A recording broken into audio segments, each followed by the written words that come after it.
예수님의 가상 75번째 말씀, 오늘 저희들이 살펴보려고 하는데요. 내가 목마르다입니다. 두 단어이지요. 내가 목마르다. 자, 이 말씀에 담겨 있는 네 가지 의미를 오늘 살펴보도록 하겠습니다. 첫째, 예수님의 인성 그리고 예수님의 육체적 목마름을 의미합니다. 이것이 중요한데요. 이건 믿음이 좋은 분들에게 있어서는 너무나 당연한 이야기가 되겠죠. 예수님께서 이미 고난을 많이 겪으셨고 또 십자가에 달리사 목이 마르셨을 테니 내가 목마르다 이렇게 말씀하시는 건 당연하죠. 그런데 요한복음에 이 말씀이 쓰여져 있다라고 하는 사실을 우리는 놓치지 말아야 하는데 어쩌면 영지주의자들에 대한 대답일 수 있습니다. 초대교회 이단 중에 영지주의가 있었어요. 자, 이 사람들은 헬라 철학, 그리스 철학을 근거로 해서 세상을 영육 이원론으로 보았습니다. 이 말은 무슨 말이냐? 영혼은 선하고 육체는 악하다는 거죠. 이건 기독교 사상이 아닙니다. 우리 기독교 사상에 있어서는 기독교 신학은 모든 만물이 하나님께서 만드셨기에 선하지요. 그러나 인간의 죄로 말미암아 거기서 이제 악한 영향력이 시작되는 것인데요. 자, 이 영지주의자들은 이렇게 영은 선하고 육체는 악하다고 여겼어요. 그러니 부활을 믿겠습니까? 영지주의자들이 부활을 믿을까요? 믿지 않았어요. 그리고 예수님의 십자가 죽음도 인정하지 않았습니다. 십자가 죽음이라고 하는 것은 육체의 죽음이니 그분의 육체, 이분들의 생각에는 육체는 더러운 건데 더러운 육체를 입은 그리스도의 죽음이 우리를 구원한다라고 하는 것을 믿지를 않았어요. 그래서 이들은 예수님의 십자가를 실제 하는 역사적 사건이나 아니면 실제로 우리에게 의미를 주는 사건이 아니라 환상이거나 만들어진 이야기에 불과하다 이렇게 주장을 했습니다. 그러나 예수님의 십자가는 역사적인 사실입니다. 기독교 밖에서의 기록들이 그 사실을 증명해 주지 않습니까? 요세푸스라고 하는 사람이 있는데 이분은 고대의 가장 저명한 유대 역사가였습니다. 기독교인이 아닙니다. 근데 이분이 쓴 책 중에 유대인들의 유물이라고 하는 책을 보니까요.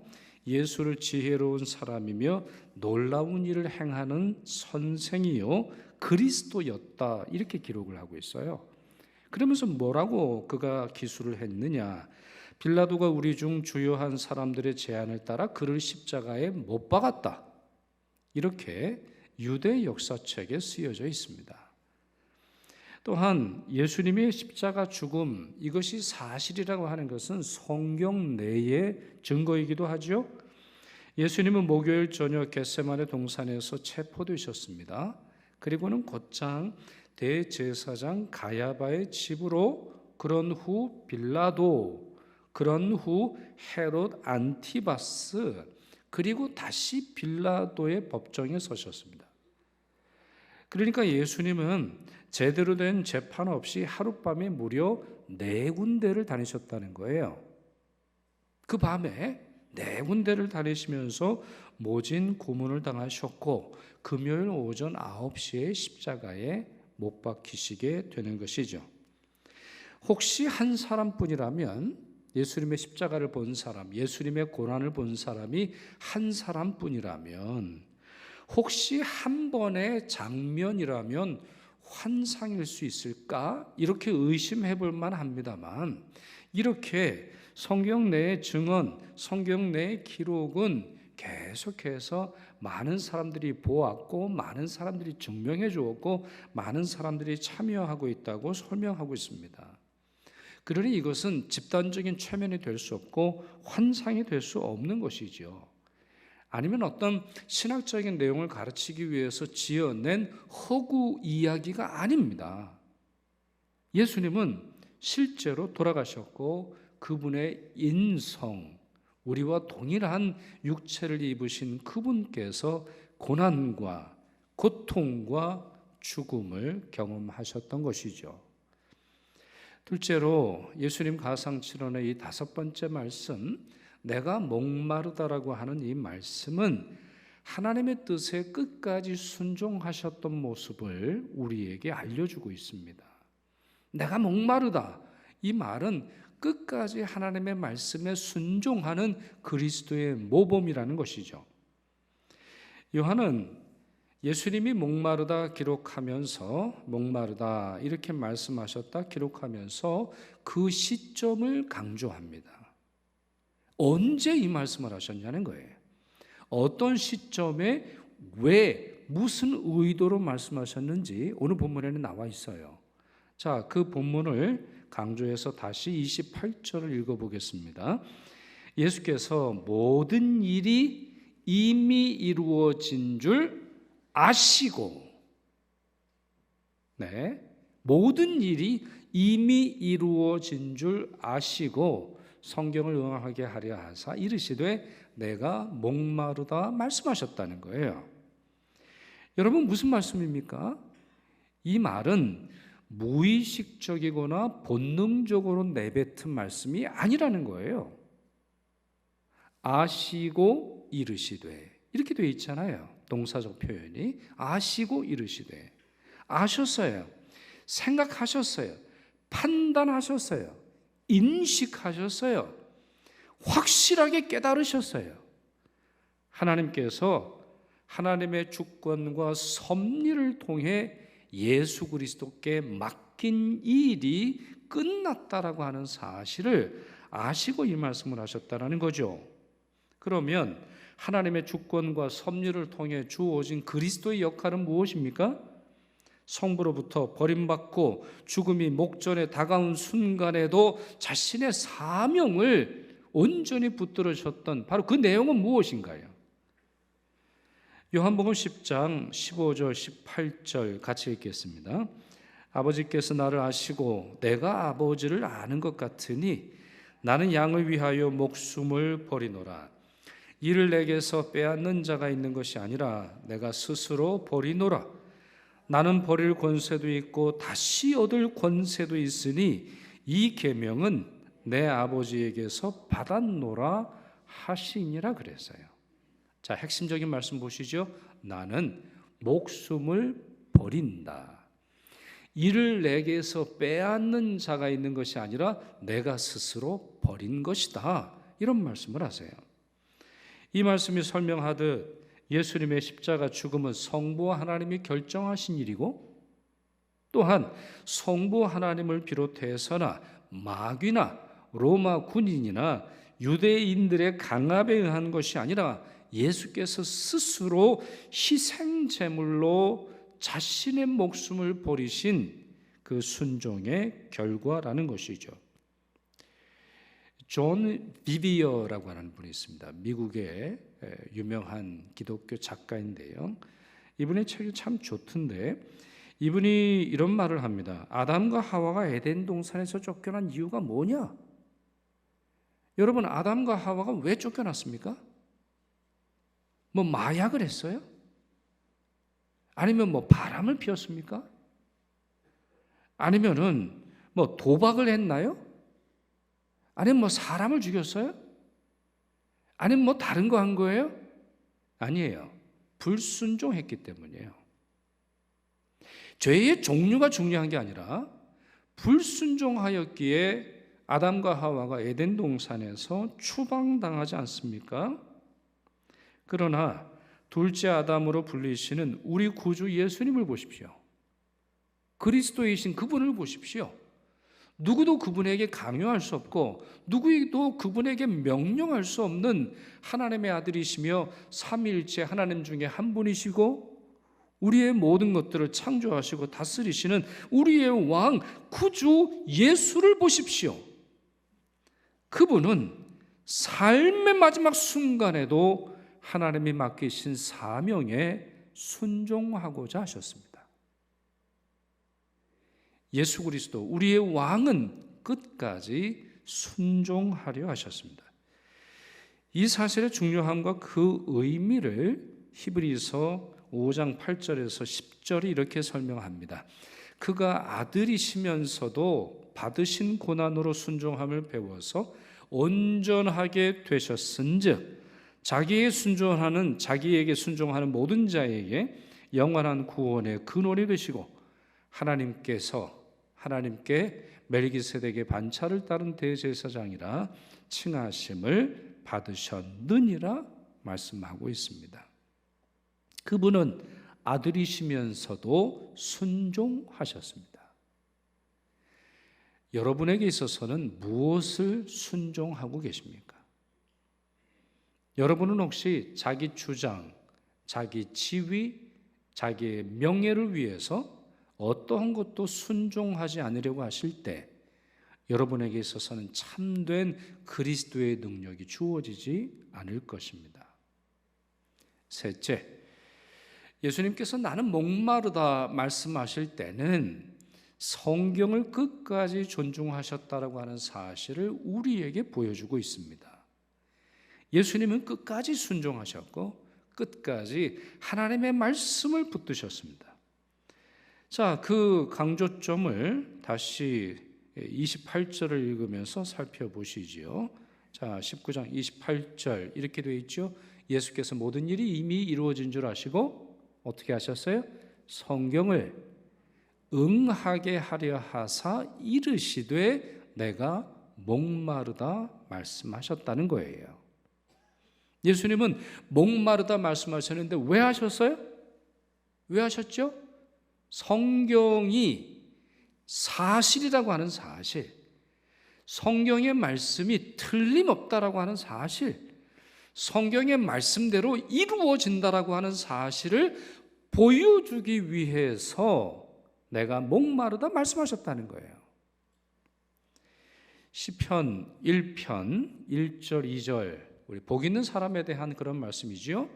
자, 복 있는 사람은 어떤 사람입니까? 오직 여호와의 율법을 즐거워하여 그의 율법을 어떻게 해요? 자, 어떻게 합니까? 주야로 묵상하는도다. 근데 여러분은 왜 주야로 묵상하지 않으세요? 복을 받기를 원하는데, 복 있는 사람이 되기를 원하는데, 여러분 자신에게나 여러분 자녀에게나 여러분의 삶에 복이 임하기를 원하면서도 왜 주야로 묵상하지 않는 걸까요? 그 이유는 이런 말씀, 주야로 묵상한다, 아니면 항상 기뻐한다, 아니면 언제나 기도한다라고 하는 이 말씀을 어떤 신학적 어떤 신학적 스테이트먼트, 어떤 설명으로만 이해를 하고 신학적 목적을 지닌 어떤 원리적인 것으로만 여길 뿐 필수 불가결한 삶의 원칙으로 여기지 않기 때문이 아니겠습니까? 그러나 예수님은 그렇게 사시지 않으셨어요. 예수님의 첫 번째 설교가 누가복음 4장에 나오는데요. 당시 예수님은 이사야서 61장의 일부분을 읽으셨습니다. 그리스도와 관련된, 그리스도의 예언과 관련된 아주 중요한 이사야 말씀인데 이것이 예수님의 설교 첫 번째 설교의 설교 본문입니다. 그리고 이와 같은 말씀을 읽으신 후에 아주 놀라운 말씀을 하셨는데 예수께서 뭐라고 말씀하셨죠? 이 글이 오늘 너희 귀에 어떻게 됐어요? 응하였느니라 그러셨어요. 이 글이 너희 귀에 응하였느니라. 문자로 기록된 글이 오늘 여기에서 자신과 사람들에게 어떤 의미를 주는가 아셨다는 거예요. 우리가 볼 때는 그냥 글자이지요. 우리가 볼 때는 그냥 문자에 지나지 않아요. 그러나 예수님에게 있어서는 이 성경 말씀 중에 있는 말씀이 오늘 나에게 그리고 오늘 저들에게 어떤 의미를 주는지 아셨다는 거예요. 그리고 그렇게 예수님이 사셨다는 거죠. 목요일 밤 로마 군인들과 대제사장들의 종들에게 둘러싸여 계실 때 예수님은 순순히 포박을 받당하셨습니다. 예수님께서 순순히 잡혀가셨어요. 그러나 당시에 제자들을 놓아주도록 내가 순순히 잡혀갈 테니 제자들을 잡지 말아라. 나의 제자들이 도망가도록 하라. 이런 말씀을 하신단 말이에요. 왜 그러셨을까요? 예수님께서 그렇게 말씀하신 이유는 뭐죠? 자, 그 말씀이 있는 요한복음 18장 9절 보세요. 같이 읽겠습니다. 이는 아버지께서 내게 주신 자 중에서 하나도 잃지 아니하였사옵나이다 하신 말씀을 응하게 하려 하심이라 그랬어요. 자, 여러분, 반복되는 단어가 뭐죠? 응하게 하려 하십니다. 여기서도 역시 마찬가지예요. 그 절체절명의 순간 이제 자기 자신이 정말 그 두려운 고난과 핍박과 십자가의 죽음으로 걸어나가기 위한 그 전조가 왔다는 거죠. 그럴 때도 예수님은 뭘 기억하셨어요? 말씀을 기억하셨다는 거예요. 자기의 느낌이나 자기의 본능이나 자기의 의지나 자기의 감정에서 행동하지 않으셨다는 거죠.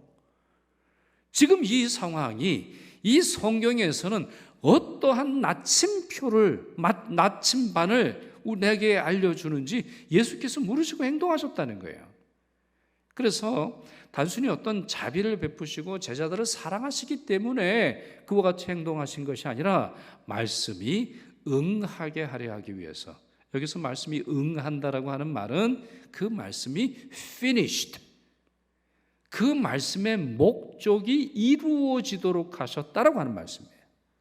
그러니까 다시 말씀드려서 지금 여기 아버지께서 내게 주신 자 중에서 하나도 잃지 아니하였사옵나이다, 이 말씀은 오래전에 기록된 말씀인데 이 말씀은 내가 오늘 성취되기 위해서 기록된 말씀에 의미가 있다고 하는 것이죠. 여러분은 성경을 그렇게 보십니까? 여러분은 성경을 읽을 때, 아침에 묵상할 때, 새벽 기도회를 할 때, 또 요즘에는 우리 여러분들에게 우리 온라인으로 말씀을 이제 보내드리고 있는데 그 말씀을 읽을 때 어떤 느낌으로 읽고 계세요? 어떤 차원에서 읽고 계세요? 그 말씀이 여러분 삶에 어떤 의미를 준다고 믿으시고 읽고 계시나요? 혹시 귀동냥만 하는 분 안 계세요? 그냥 눈으로만 한번 읽고 지나가는 그런 말씀 아니에요?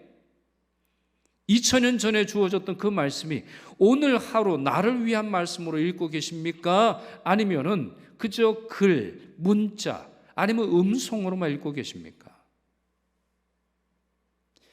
예수님이 내가 목마르다 말씀하시니, 예수님께서 이렇게 말씀하시니까 주변에 있는 사람들이 그걸 듣고는 야, 진짜 목이 마르나 보다. 그래가지고는요, 이제 스펀지, 우리식으로 말하면 이제 스펀지죠. 스펀지에다가 스펀지를 심포도주 항아리에 담았다가 그래서 예수님 입에 이제 올려드립니다.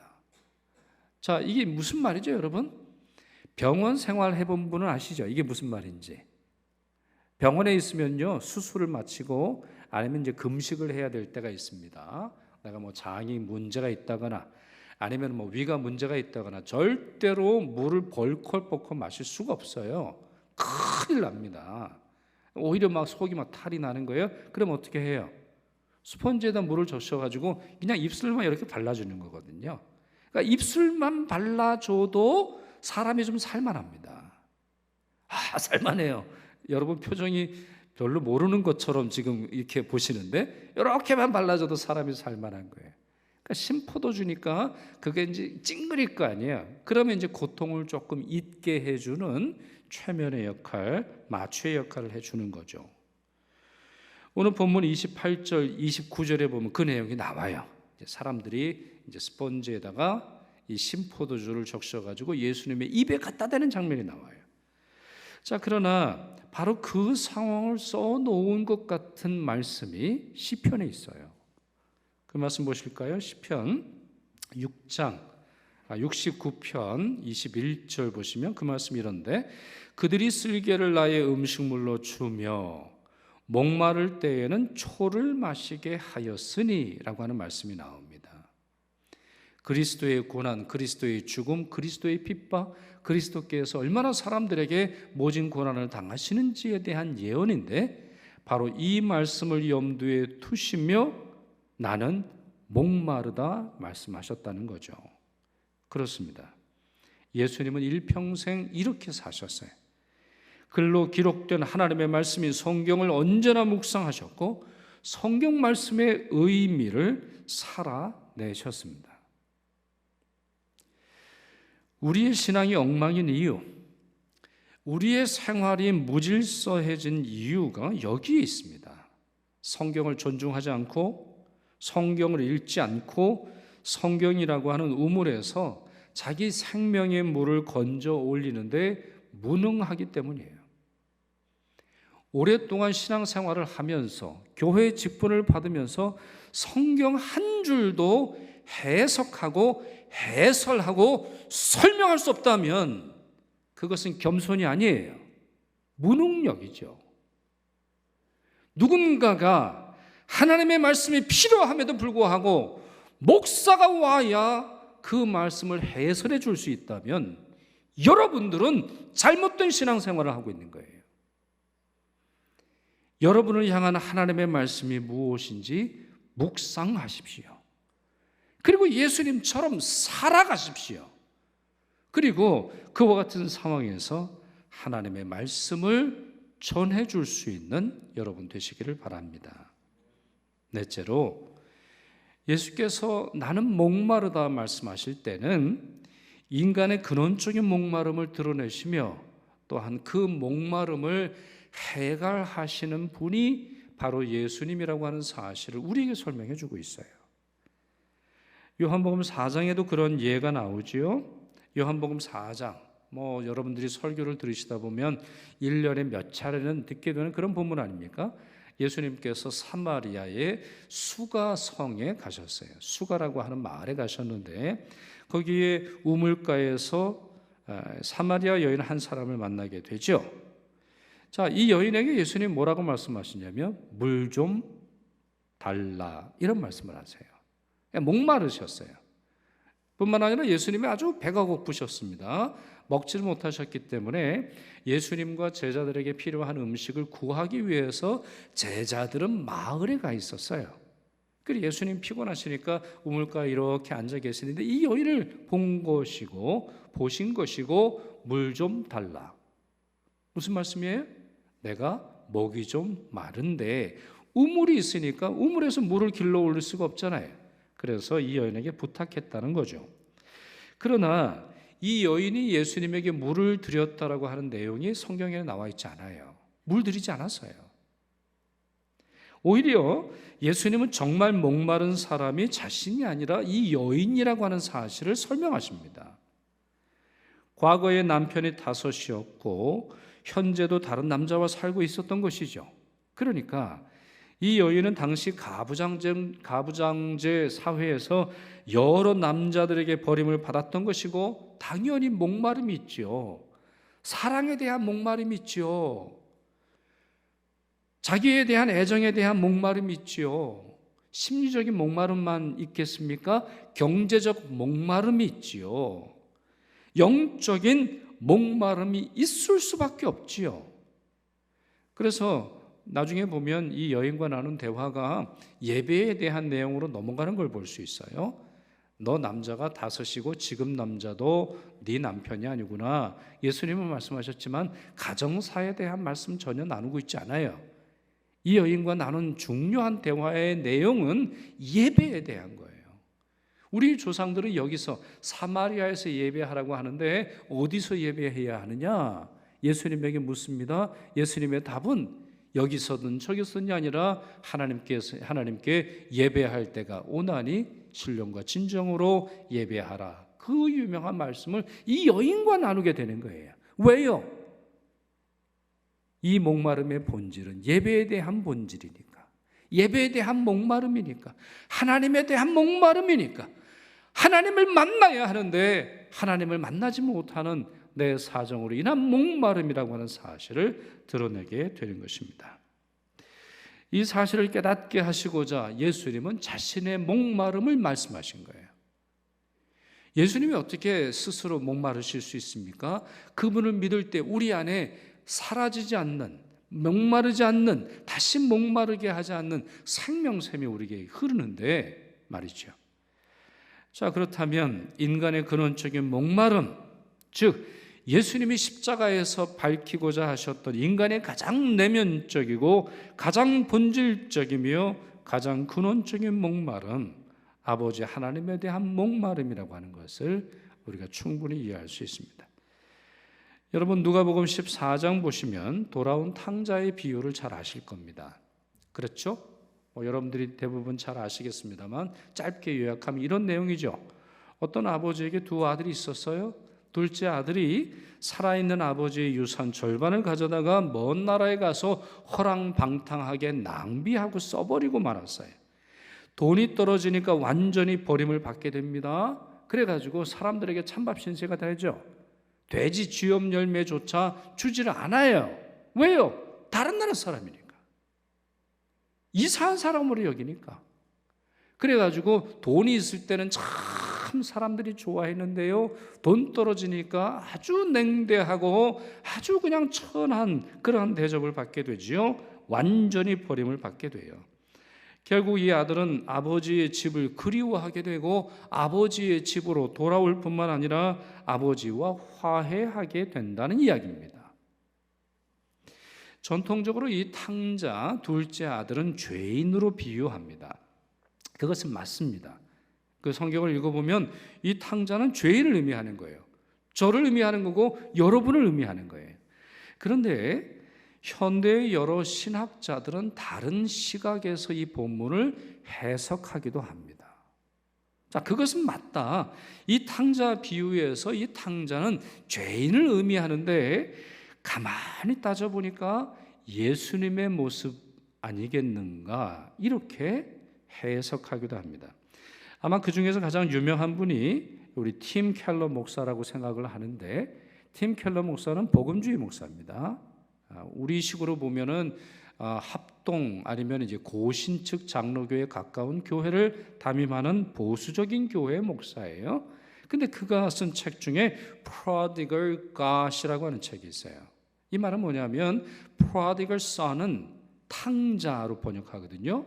그래, Prodigal God은 탕부, 방탕한 하나님이라고 하는 제목이에요. 그 책의 내용이나 이들의 설명은 대략적으로 이렇습니다. 예수님은 자기가 원해서 하나님의 권세와 능력을 가지고 이 땅에 내려오셨어요. 그리고는 그 소중한 하나님의 권세와 능력을 이 땅의 사람들에게 다 쏟아 부으셨어요. 결국 자신의 몸도 가누지 못할 지경이 되셨지요. 누가 봐도 낭비죠. 누가 봐도 부질없는 행동입니다. 인간들이 어떤 존재인데요? 인간들이 어떤 존재인데? 우리 인면수심이라고 말하잖아요. 얼굴에 탈을 쓰고는 해도 실제로는 짐승이 가득한 것이 인간인데, 어제는 상냥한 것처럼 보여도 오늘은 나를 잡아먹기 위해서 달려드는 짐승이랑 하나 다를 바가 없는데, 그 인간을 위해서 사랑한다고요? 그 인간을 위해서 하나님의 자비를 쓴다고요? 그 인간을 위해서 내 에너지를 쓴다고요? 그런 더러운 인간들을 향해서 하나님의 가장 소중한 권세를 사용한다고요? 완전히 낭비죠. 아이고, 인간들을 위해서 왜 그런 일을 합니까? 인간의 부패함, 부패할 대로 부패해가지고 냄새가 나는데 어제도 오늘도 내일도 언제 사람과 하나님을 배반할지 모르는 그런 존재인데, 예수님은 성부 하나님의 가장 소중한 것들을 땅에 다 쏟아내셨다는 거죠. 그러나 이 땅의 사람들은 그분을 조롱하고 비난하고 십자가에 못 박아 완전히 예수님은 버림을 받으십니다. 그럴 때 예수님은 자신이 할 수 있는 모든 것들을 다 하셨음을 아시고 성부 하나님을 그리워하고 성부 하나님과 계셨던 천국을 그리워하시며 나는 목마르다, 말씀하셨다는 거죠.